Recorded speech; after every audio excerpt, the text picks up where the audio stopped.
नमस्कार, मैं डॉक्टर किरण प्रकाश झरकर आज फिर से जुगल किशोर तिवारी जी, हम उन्हें प्यार से बापूजी भी कहते हैं, उनके पास आया हूँ। बापूजी आज हमें कुरुक्षेत्र के बारे में बताने वाले हैं। बापूजी, इस भाग में आपका स्वागत है। नमस्कार। नमस्कार किरण, बातों बातों में आपने जो उत्सुकता बताई और अनुरोध भी हुआ आपका, और बातों बातों में 6 भाग हो गए कर्ण के जीवन पर। पिछली बार जहां हम रुके थे वो भाग था कि दुर्योधन के आग्रह पर, अनुरोध पर ब्रह्मास्त्र प्राप्ति के लिए अंगराज कर्ण महेंद्र पर्वत पर गए थे।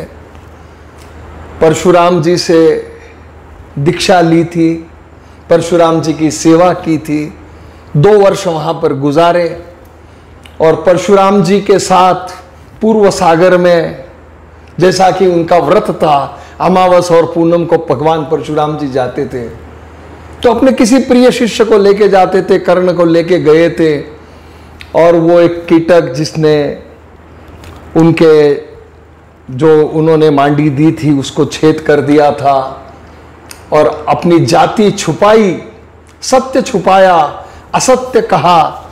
इसलिए क्रुद्ध होकर भगवान परशुराम जी ने श्राप दिया कि तुम्हें यह ब्रह्मास्त्र वक्त पर याद नहीं आएगा।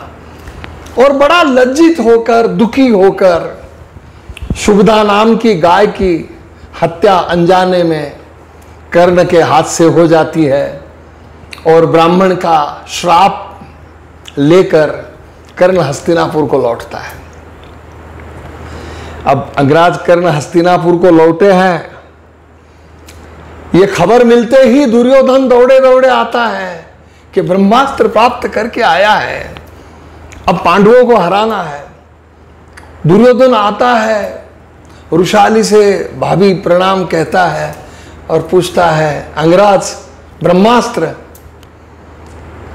कर्ण गले मिलता है, दुर्योधन से कहता है,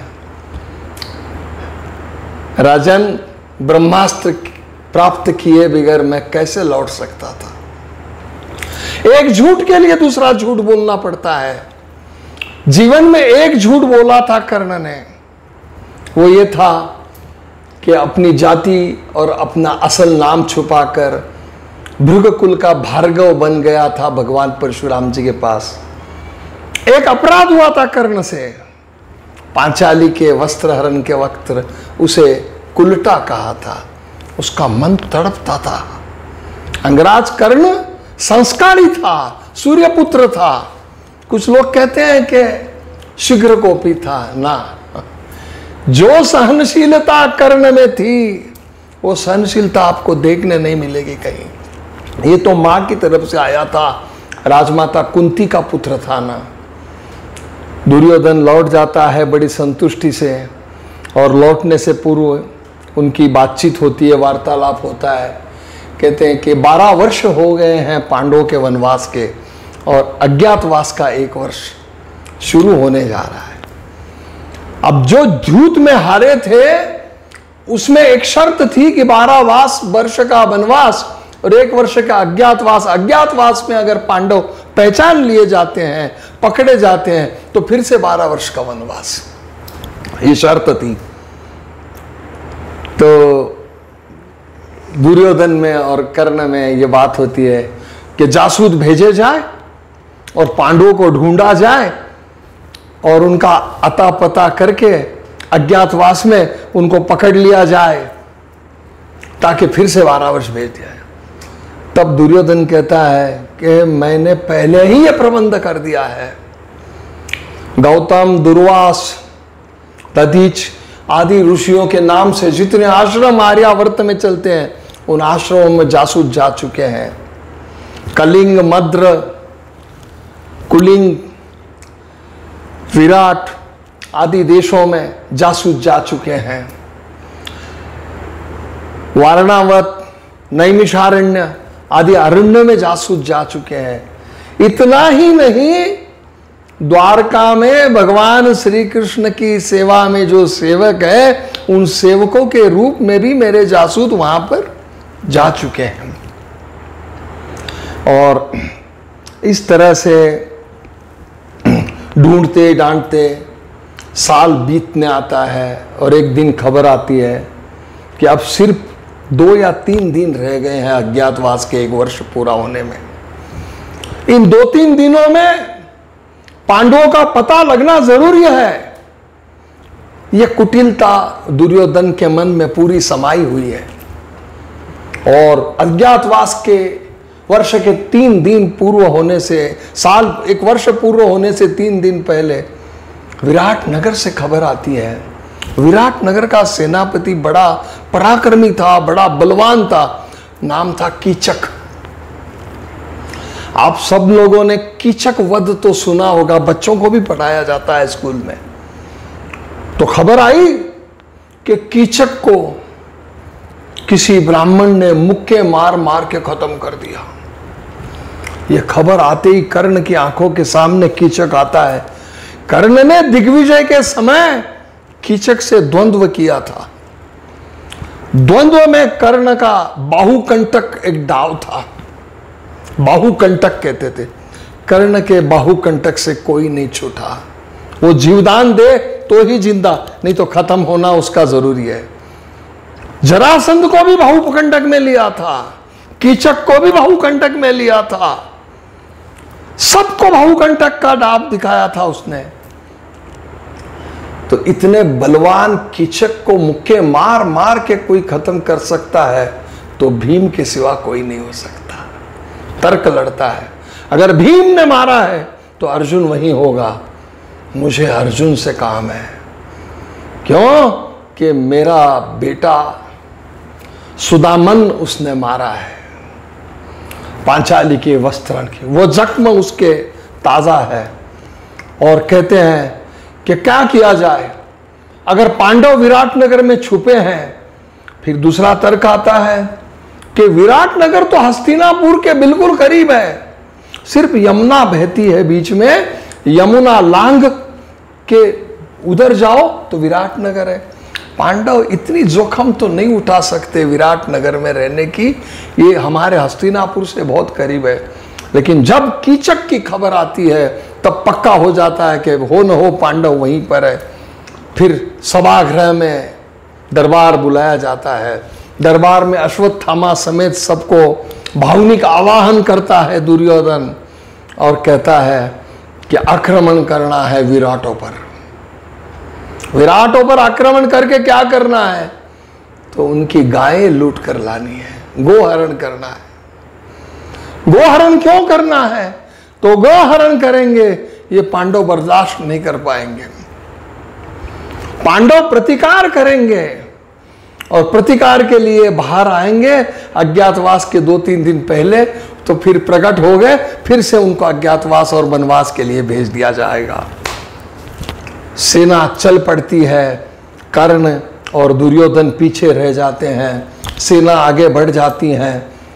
बेमालूम, खबर नहीं, कुछ नहीं, विराटों की गौशाला पर हमला होता है। गायों के गले के बंध तोड़ दिए जाते हैं, गायों को हाका जाता है सैन्य की तरफ से, और वहां से गायें बड़ी संख्या में। एक वो जमाना था किरण के उस जमाने में अमीरी जो है हीरे मोती पर नहीं नापी जाती थी। महाभारत में गोधन पर उसकी अमीरी नापी जाती थी कि आपके पास कितने हजार गायें हैं। 10,000 गायें हैं, बहुत बड़ा अमीर है। 1,00,000 गायें हैं, बहुत बड़ा अमीर है। गोधन अमीरी का प्रतीक था। अब गायों को सेना हाँक रही है और यमुना के तट पर गायें आ गई है हजारों। प्रभंजन जो था खास सेवक दुर्योधन का, वो आगे था और कर्ण और दुर्योधन पीछे से जाते हैं और पूछते हैं क्या, तो कहते हैं कि विराटों की सेना पीछे से आ रही है। अब यमुना लांघनी है और यमुना लांघते ही हस्तिनापुर की सीमा में गायों को लेकर प्रवेश करना है। ऐसे में सारी सेना के ऊपर से बाणों की बौछार होती है। इतनी बौछार होती है कि यमुना के तट पर बाणों की एक दीवार खड़ी हो जाती है। बाणों की दीवार खड़ी हो जाती है, गायें बौखला जाती है, गायें अपना मुख मोड़ लेती है, फिर से विराटनगर की तरफ दौड़ने लगती है। गायों के पीछे कौरवों के सेना दौड़ने लगती है, फिर से उनको लौटाने के लिए सामने विराटों की सेना रास्ता रोक के खड़ी है और विराटों की सेना के आगे एक नीलवर्णी धनुष हाथ में लिए हुए बाणों की बौछार कर रहा है। कर्ण देखता है और देखते, अरे ये तो अर्जुन है। बस कर्ण भी धनुष निकाल लेता है। दोनों का बड़ा घमासान युद्ध होता है। उस युद्ध में अग्निअस्त्र छोड़ता है अर्जुन, तो ये अग्निअस्त्र पर मेघ अस्त्र छोड़ता है। और एक समय ऐसा आता है कि हवा में बेहोशी लाने वाली सुगंध कहीं से आने लगती है। अर्जुन सम्मोहनास्त्र का प्रयोग करता है। अर्जुन सम्मोहनास्त्र छोड़ देता है। कर्ण सोचने लगता है कि सैनिक मूर्छित हो रहे हैं, अब इसका उपाय क्या किया जाए, कौन सा अस्त्र छोड़ा जाए इस पर। ऐसा विचार करते करते कर्ण भी बेहोश हो जाता है। सम्मोहनास्त्र में वो मोह के जो फूल होते हैं, वो फूलों का चूर्ण नलिका में भरकर वो हवा के साथ छोड़ा जाता है और हवा तैयार होती है बाणों से। इस तरह सम्मोहनास्त्र छोड़ा जाता था। सब मूर्छित हो जाते हैं। कितने समय मूर्छित रहे किसी को पता नहीं। रथ में ही अंगराज कर्ण भी मूर्छित हो चुके हैं। और ऐसे में शिरस्त्राण में पानी लिया हुआ अश्वत्थामा पानी के जल के छींटे मारता मारता एक एक महावीर को जगाता है और कर्ण को भी जगाता है। कर्ण उठता है और छींटे देते देते देते अश्वत्थामा दूर जाता है और वहां से जोर से चिल्लाता है, अंगराज अंगराज दौड़ो अंगराज। कुछ गजब हो गया है। कर्ण दौड़ता है तो कर्ण का प्राण प्रिय भाई, छोटा भाई शत्रुंतप, जिसे प्यार से शोण कहते थे, उस युद्ध में शोण मारा जा चुका है। अर्जुन क्या तो शोण का शव, शोण की गर्दन कट के दूर पड़ी है, शव इधर पड़ा है। कर्ण को बड़ा आघात पहुंचता है। जाके मट्टी में से शोण का मुख उठाता है सर और लाकर धड़ पर बिठाता है। बहुत विलाप करता है कर्ण, बहुत रोता है। उसका मुख ढकने के लिए वस्त्र भी नहीं है उसके पास। और उसका प्राण प्रिय सखा जो अध्यात्म पर हमेशा चर्चा करते रहता है, जिसके पिता द्रोण तो द्वेष करते हैं, लेकिन वो गुरुपुत्र अश्वत्थामा कर्ण का खास सखा है, वो साथ होता है। अश्वत्थामा को एक मांसल मणि था यहाँ पर, जैसे कर्ण को कुंडल थे जन्मता, यहाँ का मांसल मणि जन्मजात देन थी। और वो छुपाने के लिए एक श्वेत वस्त्र अश्वत्थामा बांधता था। वो वस्त्र उतार देता है अश्वत्थामा और शोण का मुख ढक देता है। बड़े दुख भरे आलम में हस्तिनापुर में शोण का शव लेकर आते हैं, शोण का अग्नि संस्कार करते हैं।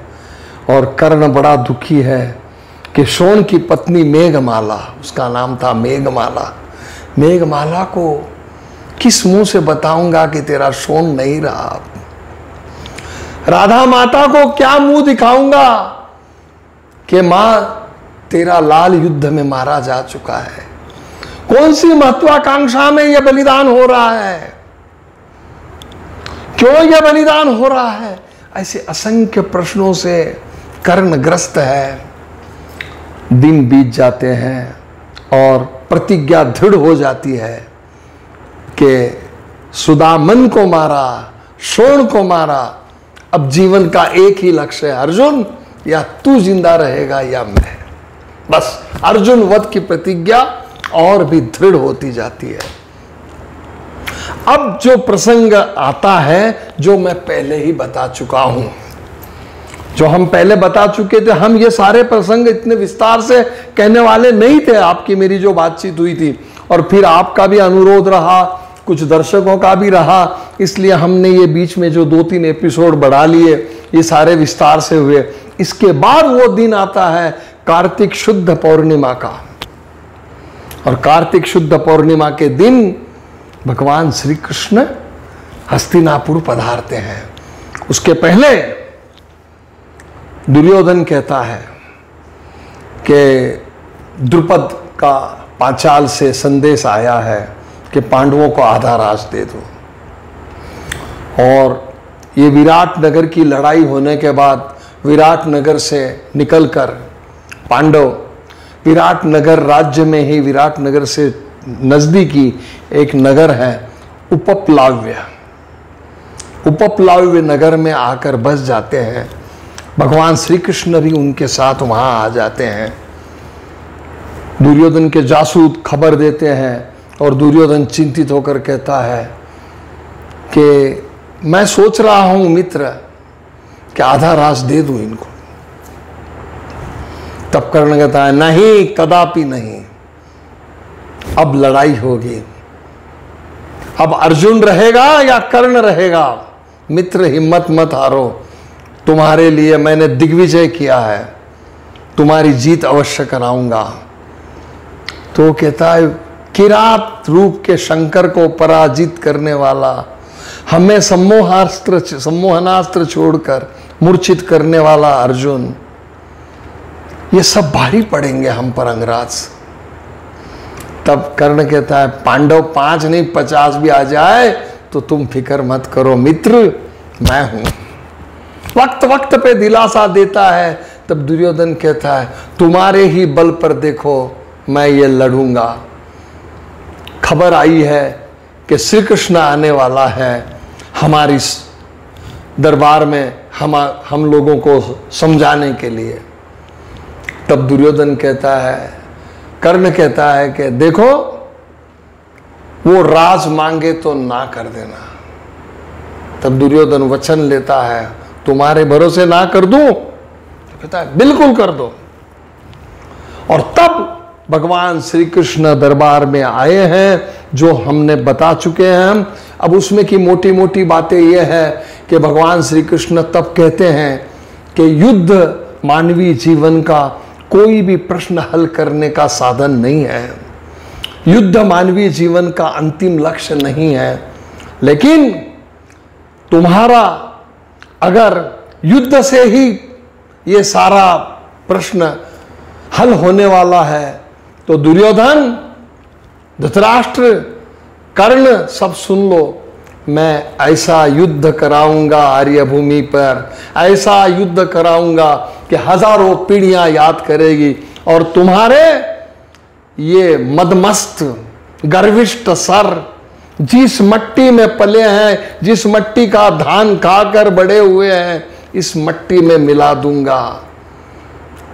मैं 5 गांव मांग रहा हूं, आधा राज दे दो। बोलते नहीं, इंद्रप्रस्थ जो उन्होंने बसाया था, खांडव वन तुमने दिया था, खांडव वन में इंद्रप्रस्थ पांडवों ने बसाया था, वो दे दो। नहीं, 5 पांडवों को 5 ग्राम दे दो। नहीं। तब श्री कृष्ण कहता है ठीक है, युद्ध होगा तो युद्ध ही करेंगे। और फिर वो कर्ण को लेकर विदुर जी की कुटिया की तरफ जाता है, जो प्रसंग हम बता चुके हैं। उसमें भी कर्ण को वो कहते हैं, विस्तार में मैं जो बताना रह गया होगा या बताया होगा मुझे याद नहीं, कर्ण उनको कहते हैं कि महापराक्रमी भीम तुम पर छत्र पकड़ेगा, धनुर्धर अर्जुन तुम्हारा सारथी बनेगा, ज्येष्ठ पांडव युधिष्ठिर चंवर ढुलाएगा, नकुल सहदेव तुम्हारी छांव बनकर चलेंगे। मेरी बहन 5 पतियों के साथ रहकर भी जो पतिव्रता है, जो सुगंधी है, जो यज्ञ की बेटी है, वो तुम्हें छठा और बड़ा पति मानेगी। लेकिन ये युद्ध मत करो, तुम सिर्फ भाइयों की तरफ लौट जाओ। और इतना ही नहीं, भगवान श्री कृष्ण एक बहुत बड़ी बात कह जाते हैं, वो मैं कहना क्यों जरूरी समझता हूं, कि यह नरसंहार न हो इसका उन्होंने पूरा प्रयास किया है। भगवान श्री कृष्ण कहते हैं कि सारे यादवों के साथ सारा यादव कुल, मेरे बड़े भाई बलराम जी, पराक्रमी सात्यकी, उद्धव जी, इन सब के साथ मैं तुम्हारा अनुयायी बन जाऊंगा। तुम चक्रवर्ती सम्राट ऋषसेन कहलाओगे। कर्ण का मूल नाम था ऋषसेन। चक्रवर्ती सम्राट ऋषसेन कहलाओगे, तीनों लोक में डंका बजेगा। इतना ही नहीं, आने वाली आर्यावर्त की हजारों पीढ़ियां लोग सवेरे उठते ही तुम्हारा नाम लेना शुभ मानेंगे। बताओ कितनी बड़ी बात कही थी। प्रातः काल में पहले नाम ऋषसेन, चक्रवर्ती ऋषसेन का नाम लिया जाएगा। लेकिन चलो मेरे भाई, अपने खून पुकार रहा है। 5-6 तप हो गए। करीबन 72 साल की उम्र थी जब कर्ण कुरुक्षेत्र के युद्ध को तत्पर हुआ था, और 90 के थोड़ा कम, 80-85 के आसपास, 84-85 के लगभग माता कुंती थी। ऐसा जो अभ्यास जिन लोगों ने किया है कालचक्र का, उनके कहने के मुताबिक 6 तप हो गए। वो माँ, उसका आंचल तुम्हारे लिए तड़प रहा है, उसका सीना तड़प रहा है तुम्हारे बेटे के आलिंगन के लिए। लेकिन पांडवों को उनका न्याय दिलाओ। तब कर्ण एक बात जरूर कहता है कि पांडवों पर बहुत अन्याय हुआ माधव। हे मधुसूदन, हे देवकी नंदन, हे द्वारकाधीश, मैं मानता हूं, लेकिन पांडव जो गंवा चुके हैं, कम से कम वो जुआ तो खेले थे, द्यूत में हारे थे। मैंने क्या अपराध किया था? मैं क्या हारा था जो मेरे नसीब में ये आया? आज तुम बता रहे हो मैं कुंती पुत्र हूं। बहुत देर हो गई है, बहुत देर हो गई है यशोदानंदन, बहुत देर हो गई है। और फिर वो चले जाते हैं। आगे का जो भाग है इसके आगे का, कि अब युद्ध तय है, उसकी तरफ हम बढ़ेंगे। तब तक के लिए नमस्कार। धन्यवाद बापू जी, धन्यवाद।